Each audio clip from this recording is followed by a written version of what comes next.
46 साल बाद शाहपुर कंडी बैराज, इसका श्रेय कौन लेगा? किसने इसका निर्माण करवाया था? कौन है जो इसका श्रेय लेगा? आज शाहपुर कंडी बैराज बनकर तैयार हो चुका है, तो राजनीति में भी एक बड़ा सवाल उठ रहा है। क्या श्रेय बीजेपी को जाता है? क्या श्रेय है वो कांग्रेस को जाता है? किसकी शुरुआत करने वाला अकाली दल, क्या उसको श्रेय जाता है? आइए पूरी कहानी के तथ्य के साथ में समझते हैं। नमस्कार, मेरा नाम विक्रम है और आप देख रहे हैं लोकमत राजस्थान। शाहपुर कंडी बैराज की कहानी आज की नहीं बल्कि 46 साल पुरानी कहानी है। साल 1979 में पंजाब और जम्मू कश्मीर के बीच एक समझौता हुआ। उस समय पंजाब में प्रकाश सिंह बादल के नेतृत्व में अकाली दल की सरकार थी। रावी नदी का काफ़ी पानी बिना उपयोग के पाकिस्तान की ओर बह जा रहा था, जबकि सिंधु जल समझौतों के तहत रावी नदी के पानी पर भारत का अधिकार था। इसी पानी का बेहतर उपयोग करने, किसानों को सिंचाई सुविधा देने और बिजली उत्पादन बढ़ाने के लिए शाहपुर कंडी परियोजना की परिकल्पना की गई थी। हालांकि योजना बन गई, लेकिन अगले कई वर्षों तक ये परियोजना कागजों में ही फंसी रही।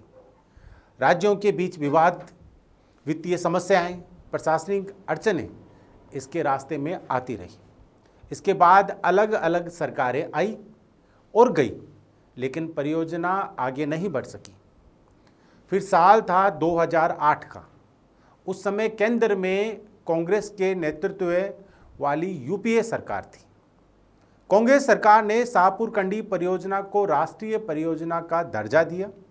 यह एक बड़ा कदम था, क्योंकि इससे केंद्र सरकार की वित्तीय सहायता मिलने का रास्ता खुल चुका था।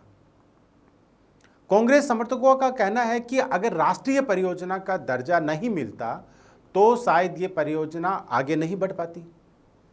इसके बाद साल 2013 में निर्माण कार्य शुरू हुआ। ऐसा लगने लगा कि अब परियोजना जल्द ही पूरी हो जाएगी, लेकिन 2014 में पंजाब और जम्मू कश्मीर के बीच कुछ मुद्दे को लेकर विवाद फिर से पैदा हो गया। निर्माण कार्य रुक गया। एक बार फिर ये परियोजना अधर में लटक गई।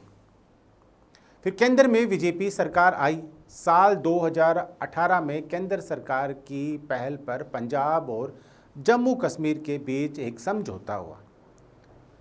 रुका हुआ कार्य दोबारा शुरू हुआ। इसके बाद परियोजना को आवश्यक वित्तीय और प्रशासनिक समर्थन मिला। काम तेजी से आगे बढ़ा। आखिरकार करीब 46 साल बाद इंतजार के बाद शाहपुर कंडी बैराज बनकर तैयार हो चुका है। अब बात करते हैं इसके फायदे की।